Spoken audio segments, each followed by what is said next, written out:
Good morning students. Today we will discuss about chemical properties of metals.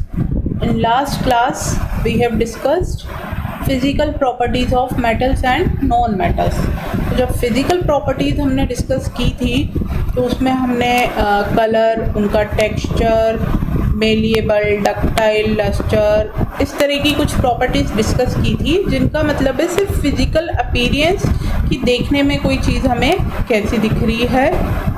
Chemical properties की जब हम बात करेंगे तो हमारा मतलब है हम कोई केमिकल रिएक्शन डिस्कस करेंगे कि कोई भी एक मॉलिक्यूल या कंपाउंड जिसकी हम बात कर रहे हैं वो किसी दूसरे कंपाउंड से कैसे रिएक्ट करेगा केमिकली और उसकी रिएक्शन से रिएक्ट होकर क्या प्रोडक्ट वहाँ पे बनता है। तो केमिकल प्रॉपर्टीज़ से हमारा मतलब होगा केमिकल रिएक्शन से। तो यहाँ पे हमारे पास फर्स्ट प्रॉपर्टी है metals are burned in air. Burning word का जब हम डेली लाइफ में हम यूज़ करते हैं बर्निंग का केमिकली मीनिंग होता है जब भी किसी चीज़ की रिएक्शन ऑक्सीजन से होगी, वो चीज़ ऑक्सीजन से कंबाइन होगी, उसको हम कहते हैं बर्निंग। तो मेटल्स आर बर्नड का मतलब है मेटल्स की रिएक्शन किससे होगी? ऑक्सीजन से। तो यहाँ पे हमें लिखा हुआ दिख रहा है metal plus oxygen is forming metal oxide. तो जब भी किसी चीज़ की रिएक्शन ऑक्सीजन से होती है तो वहाँ पे बनता है ऑक्साइड। ये सिर्फ एक एक्सप्लेनेशन के लिए लिखा हुआ है। जो हमारी रिएक्शन है वो स्पेसिफिक होगी, जैसे कॉपर की रिएक्शन ऑक्सीजन से होगी तो बनेगा कॉपर ऑक्साइड, एंड एल्यूमिनियम की रिएक्शन ऑक्सीजन से होगी then aluminium oxide is form. तो यहाँ पे दोनों ऑक्साइड है लेकिन दोनों का फॉर्मूला अलग अलग कुछ लिखा हुआ है। कॉपर के लिए लिखा हुआ है CuO और एल्यूमिनियम के ऑक्साइड के लिए लिखा हुआ है Al2O3। तो ऐसा क्यों है? 9th क्लास में चैप्टर में अच्छे से समझाया हुआ है वैलेंसीज को यूज़ करके केमिकल फॉर्मूला बनाना। कॉपर और ऑक्सीजन दोनों की वैलेंसी 2 है, इसलिए फॉर्मूला बनेगा Cu2O2, जिसको हम और सिंप्लीफाई एकदम सिंपल रेशो में कन्वर्ट करेंगे तो फॉर्मूला फाइनल फॉर्मूला हो जाएगा कॉपर ऑक्साइड का CuO। एल्यूमिनियम की वैलेंसी 3 है और ऑक्सीजन की 2 है, तो वैलेंसीज को हम फॉर्मूले में क्रॉस करके लिखते हैं, दैट्स वाई एल्यूमिनियम ऑक्साइड का फॉर्मूला निकल के आएगा Al2O3। इस तरह से वैलेंसीज को यूज़ करके केमिकल फार्मूला बनाना 9th क्लास में अच्छे से एक्सप्लेन किया हुआ है। आप चाहें उसको एक बार और रिवाइज कर सकते हैं। नहीं समझ में आए आप लोग पूछ सकते हैं, एक अलग से वैलेंसीज को यूज़ करके फार्मूला कैसे बनाते हैं उसको भी हम अगर कुछ उसमें प्रॉब्लम है तो डिस्कस कर सकते हैं। वैसे उसको 9th क्लास में अच्छे से एक्सप्लेन किया हुआ है, लेकिन फिर भी अगर हमें नहीं आता है तो उसको इग्नोर नहीं करना है, पूछ लें, हम उसको वापस से रिवाइज कर सकते हैं। क्योंकि अगर हमें फॉर्मूले बनाना नहीं आता है तो केमिकल रिएक्शंस लिखना हमारे लिए पॉसिबल नहीं हो पाएगा। तो ये है chemical property of metals with air या फिर ऑक्सीजन। ऑक्सीजन से जब रिएक्शन होगी तो ऑक्साइड बनेगा। यहाँ पे दो ऑक्साइड हमें दिख रहे हैं Na2O एंड K2O। सोडियम का और पोटेशियम दोनों का ऑक्साइड है। दोनों की रिएक्शन वाटर से लिखी हुई है। जब वाटर से रिएक्शन होगी तो क्या बनेगा? दोनों के ही हाइड्रोक्साइड बने हैं, sodium hydroxide and potassium hydroxide. अब ये जो रिएक्शन लिखी हुई है इससे हमें क्या समझ में आता है कि सोडियम और पोटेशियम दोनों के जो ऑक्साइड है वो वाटर में कैसे हैं? सॉल्यूबल है, इसीलिए वो वाटर से रिएक्शन कर रहे हैं। अगर हम किसी और मेटल का ऑक्साइड लेंगे तो वो वाटर में सॉल्यूबल नहीं होगा और उसका आगे जाके हाइड्रोक्साइड भी नहीं बनेगा। The next chemical properties is metals react with water. मतलब मेटल्स की वाटर के साथ क्या रिएक्शन होगी? तो यहाँ पे एक डायग्राम लिखा हुआ है।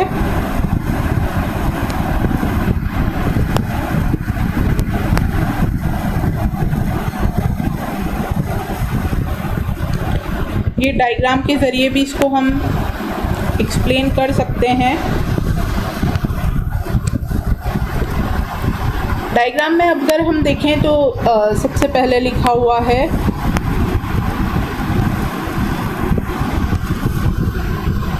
यहाँ पे है बर्नर, यहाँ पे फायर है।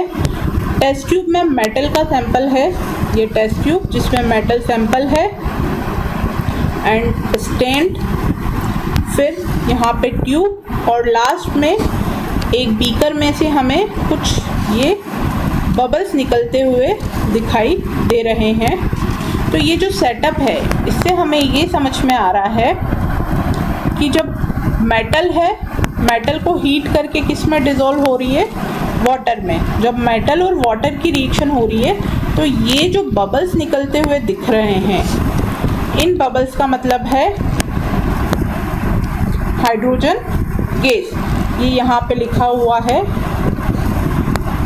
Hydrogen gas. इसका मतलब जब मेटल और वाटर की रिएक्शन होती है तो कौन सी गैस फॉर्म होती है, हाइड्रोजन गैस।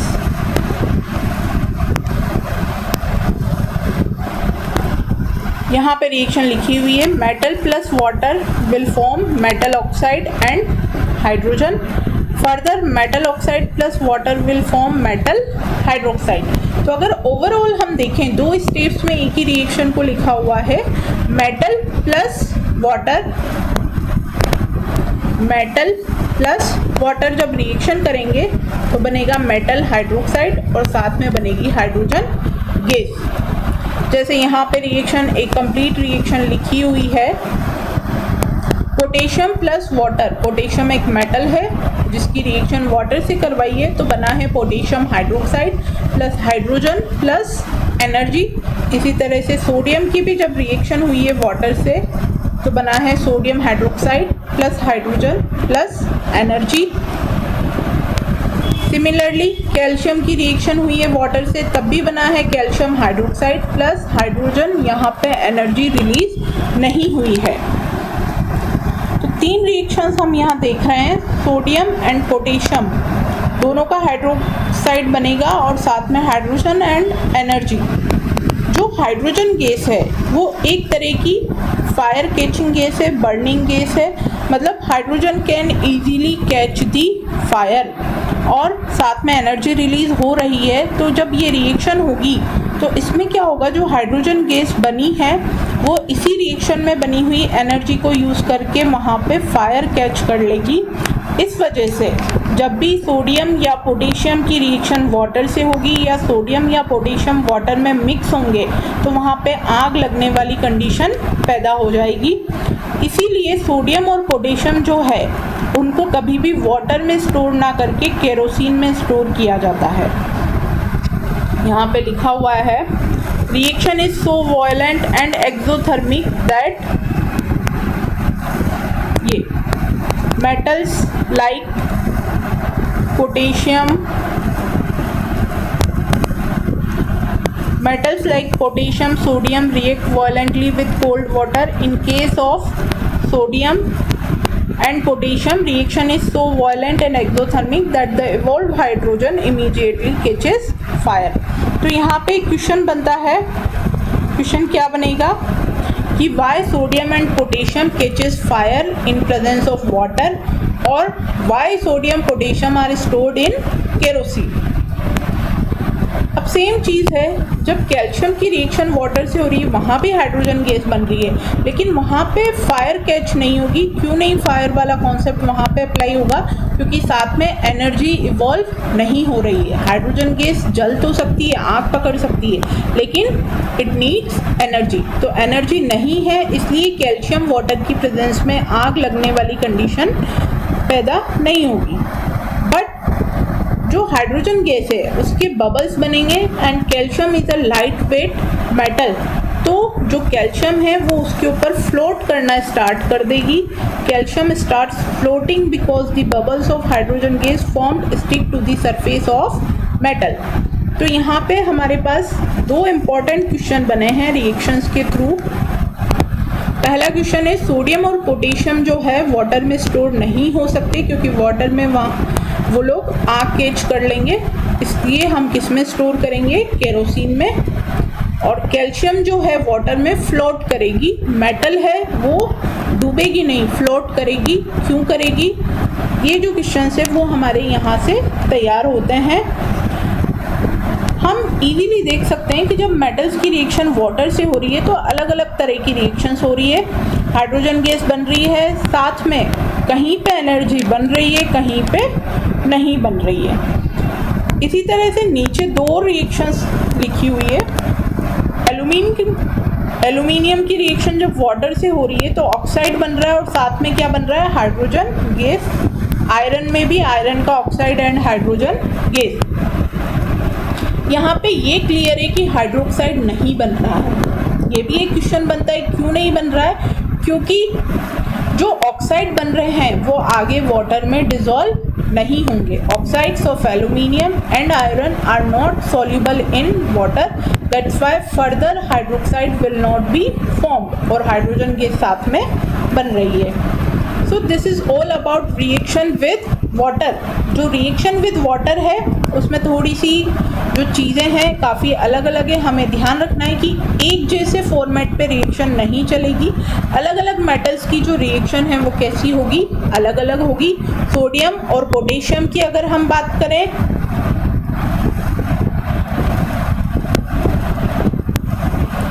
ये सोडियम एंड पोटेशियम दोनों मेटल्स और साथ में कैल्शियम, तीनों मेटल्स के पहले ऑक्साइड बनेंगे जो वाटर में डिसॉल्व होते हैं, इसलिए फाइनली यहाँ पे बन जाएगा हाइड्रोक्साइड। साथ में हाइड्रोजन गैस बनेगी और अगर एनर्जी है उसकी प्रेजेंस में वहाँ पे क्या होगा, आग लगने वाली कंडीशन पैदा हो जाएगी।